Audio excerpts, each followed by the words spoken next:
ইরাকে, সিরিয়াতে, আফগানিস্তান, লেবানন সব জায়গায় নারীরা এবং শিশুরা সবচেয়ে বেশি এফেক্টেড হয়েছে যখনই সেখানে যুদ্ধ লেগেছে। মায়ানমার থেকে যখন এই মুসলমানদেরকে তাড়িয়ে দেওয়া হয়েছে, সবচেয়ে বেশি ছিল নারী এবং শিশুরা। আমরা শপথ নিয়েছি আমরা জীবন দিব, কিন্তু বাংলাদেশকে ইরাক এবং সিরিয়া হতে দেব না ইনশাআল্লাহ। আমরা জীবন দিব, কিন্তু আমরা আমাদের ইজ্জত কোন সাম্রাজ্যবাদী কারো হাতে তুলে দেব না ইনশাআল্লাহ। আমরা শহীদ হব, কিন্তু আমরা বাংলার মাটিকে ইরাক সিরিয়াতে পর্যবসিত হতে দেব না ইনশাআল্লাহ।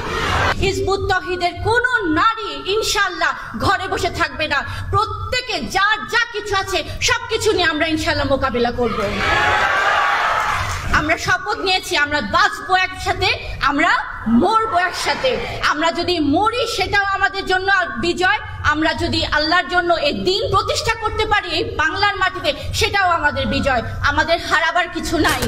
আমরা হিজবুত তৌহিদ গত 29 বছর থেকে আমাদের এই আন্দোলনের সূচনা লগ্ন থেকেই প্রতিটা সরকারকে, প্রত্যেক দলকে আমরা এই কথাটাই বুঝিয়ে আসার চেষ্টা করেছি যে সমাজে প্রচলিত সমস্ত অন্যায়ের যদি আমরা অবসান চাই, আমরা যদি একটা শান্তিপূর্ণ জীবন প্রতিষ্ঠা করতে চাই, আমরা যদি একটা নিরাপদ সমাজ ব্যবস্থা চাই, তাহলে সেখানে আমাদের আল্লাহর বিধান ছাড়া অন্য কোনো বিধান এই শান্তি এনে দিতে পারবে না। এই কথাটাই আমরা সবাইকে বলে এসেছি। কোরআন একটা জীবন বিধান, কোরআনে সমস্ত হুকুম বিধান আছে, মানুষের অধিকার। কোরআন এতই সহজ, এতই সরল, এতই সাবলীল, এতই উদার। এই এত উদার একটা সংবিধান, একটা জীবন বিধান মানুষের অধিকার, মানবাধিকার কিভাবে সংরক্ষিত করতে পারে, সেই কথাগুলোই আমরা আমাদের পক্ষ থেকে আধুনিকভাবে এই বাংলাদেশের মানুষের কাছে, প্রশাসনের কাছে, সরকারের কাছে বারবার উপস্থাপন করে এসেছি। হতে পারে আমাদের উপস্থাপনায় কোনো ত্রুটি যদি থাকতে পারে, কিন্তু আল্লাহর বিধানে কোনো ত্রুটি নেই। বিগত এই সরকারের পতনের পরে এখন একটা অন্তর্বর্তী সরকার চলছে এবং আমরা বিভিন্ন জায়গা থেকে একটা কথা বারবার শুনছি, একটা প্রস্তাবনা আসছে যে সংবিধানকে নতুন করে লিখতে হবে, সংবিধানের সংস্কার প্রয়োজন, হয়তোবা সংবিধানকে পুরো পাল্টেই ফেলতে হবে। অর্থাৎ মানুষের কাছে একটা বিষয় প্রত্যেকে মনে হয় উপলব্ধি করতে পারছেন যে সমাজে শান্তি যদি আমরা চাই, প্রকৃত শান্তি যদি চাই, তাহলে এই জীবন বিধানটাকে পরিবর্তন করতে হবে এবং সেই ধারা ধরেই সবাই সংবিধানকে সংস্কার করার কথা বলে আসছেন। কারণ তারা এটাই বলছেন যে প্রচলিত যে সিস্টেম, এই সিস্টেম মানুষকে দুর্নীতিবাজ বানাচ্ছে, মানুষকে স্বৈরাচার বানাচ্ছে, মানুষকে অর্থ পাচারকারী, দুষ্কৃতিকারীতে পরিণত করছে। আমরা জানি যে বাংলাদেশ খুব একটা নাজুক একটা সময় অতিক্রম করছে এবং অন্তর্বর্তীকালীন যে সরকার, যে ইন্টারিম গভর্নমেন্ট, এই পরিস্থিতিটাকে, আইন শৃঙ্খলা পরিস্থিতিকে ট্যাকল দেওয়ার জন্য তারা সেনাবাহিনীকে ম্যাজিস্ট্রেটের ক্ষমতাও কিন্তু দিয়েছে।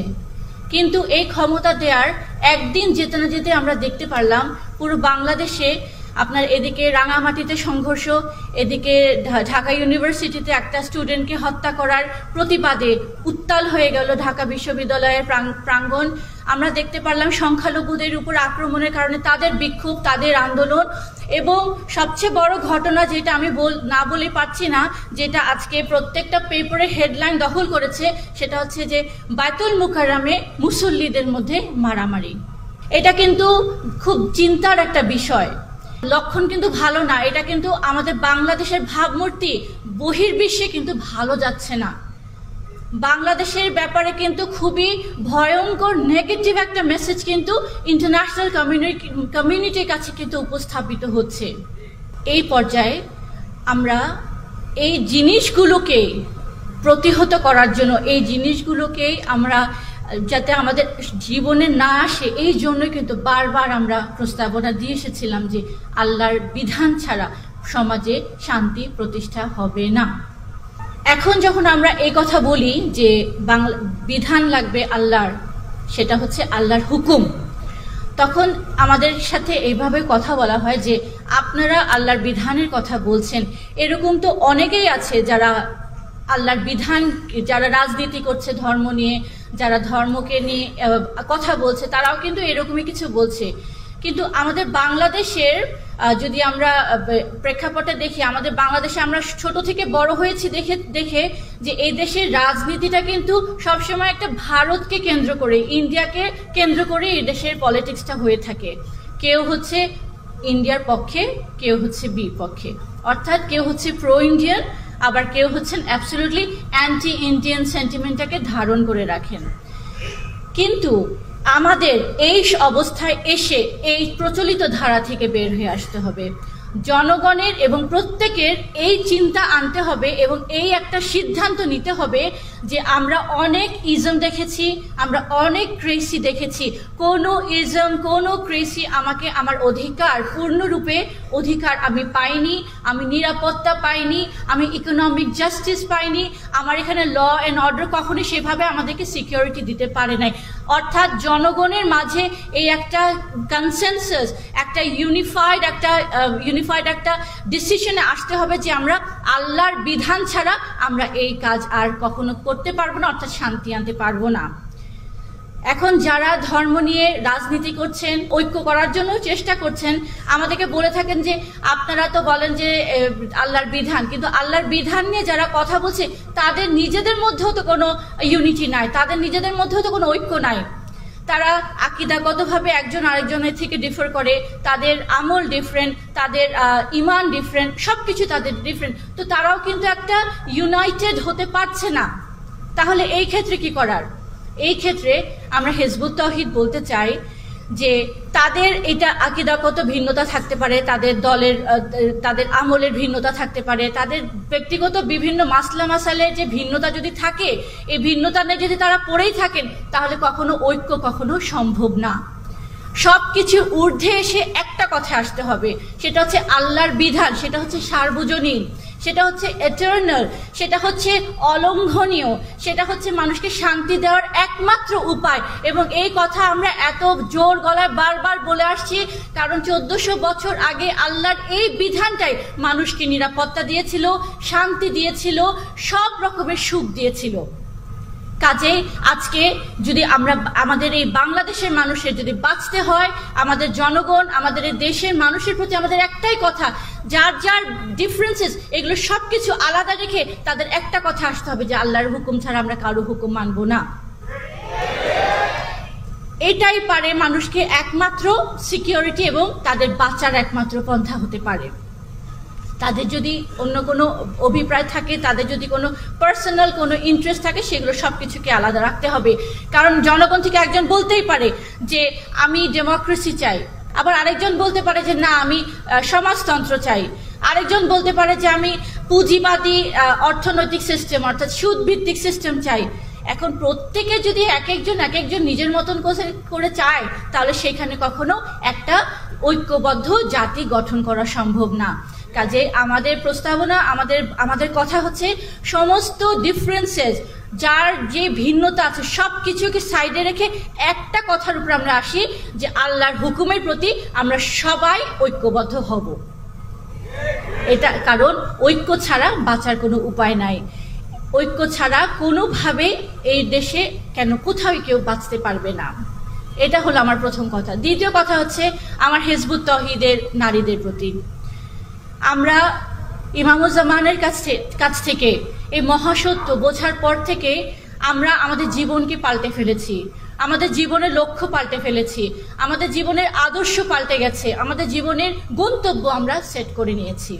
এবং সেই গন্তব্যকে সেট করে আমাদের মহামান্য ইমামুজ্জামানের নেতৃত্বে এবং ইমামুজ্জামান চলে যাওয়ার পর থেকে আমাদের মাননীয় ইমামের নেতৃত্বে আমরা আমাদের লড়াইয়ে অবতীর্ণ আছি। আমি আজকে বাংলাদেশে যেটা দেখতে পাচ্ছি, লক্ষ লক্ষ নারী আজকে তাদের অধিকারের জন্য লড়াই করছেন, আন্দোলন করছেন, রাস্তায় নেমে তারা বিক্ষোভ করছেন, কারণ তারা তাদের অধিকার চান। এমনকি সবচেয়ে একটা ভিন্ন যে বিষয় যেটা লক্ষ্য করা যাচ্ছে, যে মাজারপন্থী যে নারীরা যারা মাজারে বিশ্বাস করেন, তারাও আজকে তাদের অধিকার নিয়ে কথা বলছেন। কারণ ওই মাজারে যারা বিশ্বাস রাখেন, যারা মাজারে যান, তারা কিন্তু খুব বেশি মানুষের সামনে এরকম আসেন না। তারা তাদের যে পীর উনার দেওয়া সে তরিকা অনুযায়ী তারা আমল করেন এবং তারা ঘরের ভিতরে বেশি থাকেন। কিন্তু আজকে তারাও কিন্তু জোর গলায় তাদের অধিকারের লড়াই করছেন। এবং আমি মনে করি এবং আমি বিশ্বাস করি, আমার হিজবুত তৌহিদের সকল বোনেরা এটাই বিশ্বাস করবে, যে আমাদের এই 29 বছরের এই অক্লান্ত পরিশ্রম লড়াইয়ের পরিণামে আজকে মাশাআল্লাহ নারীরাও তাদের অধিকারের জন্য মাঠে ময়দানে নেমেছে।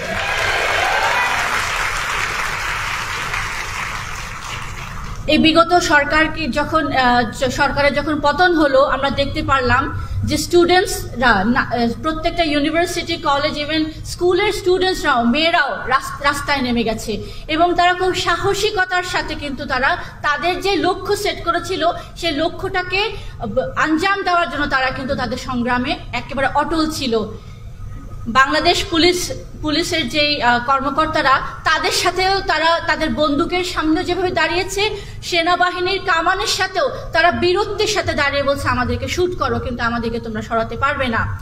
অর্থাৎ এই যে তাদের মধ্যে যে একটা নমনীয় একটা মনোভাব, সংগ্রামী একটা চেতনা, পিছপা হব না এমন একটা দৃঢ়তা, এই সমস্ত চেতনা আমি মনে করি হিজবুত তৌহিদের এই নারীদের সংগ্রামের আলহামদুলিল্লাহ একটা সফলতার একটা অংশ বিশেষ।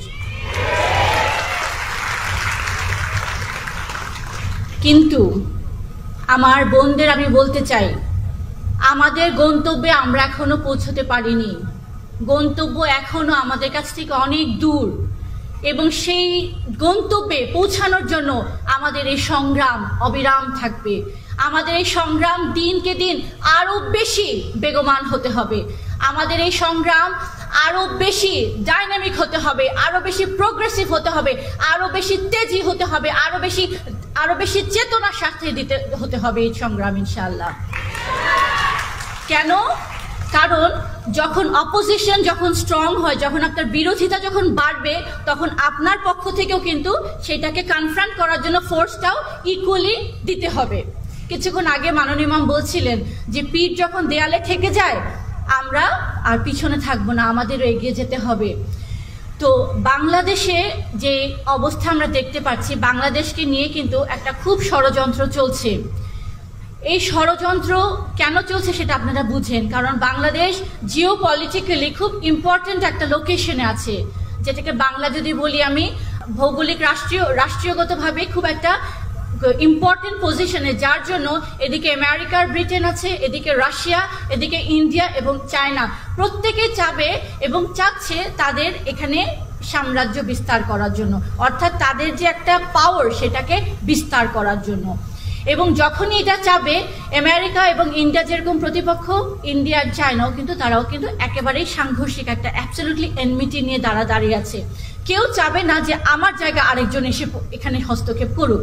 তো যখন এমন একটা পরিস্থিতি হবে, তখন বাংলাদেশে আজকে যেরকম নাজুক পরিস্থিতি আছে, এই পরিস্থিতি আরো অনেক বেশি ভয়াবহতা ধারণ করতে পারে। কাজেই আমরা যারা হিজবুত তৌহিদের নারীরা, আমরা যারা একটা সংগ্রামকে আঞ্জাম দেওয়ার জন্য আমাদের সব কিছুকে পিছনে ফেলে আল্লাহর রাস্তায় জীবন সম্পদ উৎসর্গ করে মাঠে নেমেছি, এই সময় এসে আমাদেরকে মানসিকভাবে প্রস্তুতি নিতে হবে, আমাদের সামনে একটা ভালো রকমের বিপদ আসছে এবং সেই বিপদকে মোকাবেলা করার জন্য আমাদের সব কিছু কোরবান করার মন মানসিকতাও কিন্তু আমাদের ফাইনালি নিতে হবে, প্রস্তুত রাখতে হবে।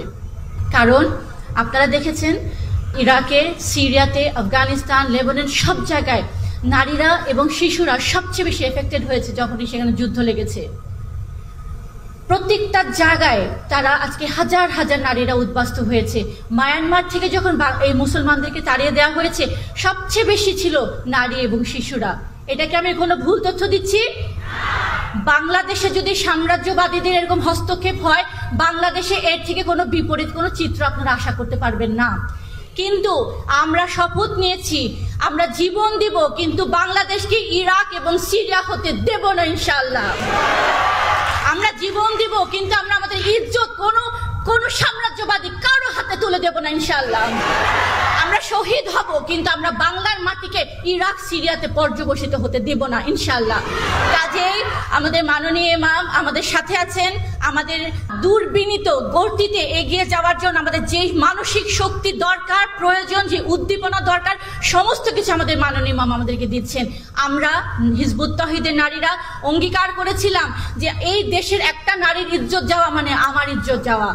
এই দেশের একটা নারী তার যদি শ্লীলতাহানি হয়, তাই সেটা আমি ধরে নিব সেটা আমার শ্লীলতাহানি হওয়া।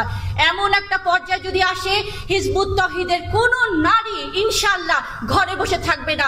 প্রত্যেকে যার যা কিছু আছে সবকিছু নিয়ে আমরা ইনশাআল্লাহ মোকাবিলা করব। কারণ আমরা শপথ নিয়েছি, আমরা বাঁচবো একসাথে, আমরা মরবো একসাথে। আমরা যদি মরি সেটাও আমাদের জন্য বিজয়। আমরা যদি আল্লাহর জন্য এই দিন প্রতিষ্ঠা করতে পারি এই বাংলার মাটিতে, সেটাও আমাদের বিজয়। আমাদের হারাবার কিছু নাই। কাজেই এখন আমাদের এই অন্তিম সময় আমরা সকলে প্রতিজ্ঞাবদ্ধ হয়ে আমরা দুর্বার এবং দুর্বিনীতভাবে প্রত্যেকের সাহসের সাথে অক্লান্ত পরিশ্রম করে আমাদের এই মেসেজগুলো ইন্টারন্যাশনাল কমিউনিটিতে এবং বাংলাদেশের এই অন্তর্বর্তী সরকার এবং সামনে যদি কোনো সরকার আসেন তাদেরকেও আমরা আমাদের জানিয়ে দিব। তো এমন পরিস্থিতি যেন না হয়, সেটাকে রুখে দাঁড়াবার জন্যই আজকে আমাদের সবার শপথ নেওয়ার সময়। তো আমি আল্লাহর কাছে দোয়া চাইবো, আল্লাহ আমাদের ইমামকে, যিনি আমাদের ঢাল, যিনি আমাদের শক্তি, যিনি আমাদের প্রেরণা, যিনি আমাদের সাহস, যিনি আল্লাহর পক্ষ থেকে মনোনীত, যিনি আল্লাহর পক্ষ থেকে সমস্ত গাইডেন্স পাচ্ছেন, আল্লাহ ওনাকে সব সময় সুস্থ রাখেন। এবং যে দুষ্কৃতকারীরা, যে উগ্রবাদীরা ইমামের ক্ষতি করার জন্য সব সময় তারা পায়তারা করছে, তাদের এই বদনজর থেকে আমাদের ইমামকে হেফাজত করুক।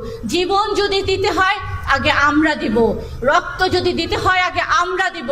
আমাদের মাননীয় ইমামের গায়ে একটা ফুলের টোকাও ইনশাআল্লাহ আমরা দিতে দিব না। এগুলা কোনো রাজনৈতিক বক্তব্য না, এগুলা কোনো ইমোশনাল বক্তব্য না। এইটা আমরা ভিতরে লালন করি, এই জন্যই আজকে আমরা বলছি। হিজবুত তহিদের নারীরা, পুরুষরা মানুষকে মুখরিত করার জন্য, তাদের মন গলানোর জন্য কোনো কথা বলে না। বলে কি?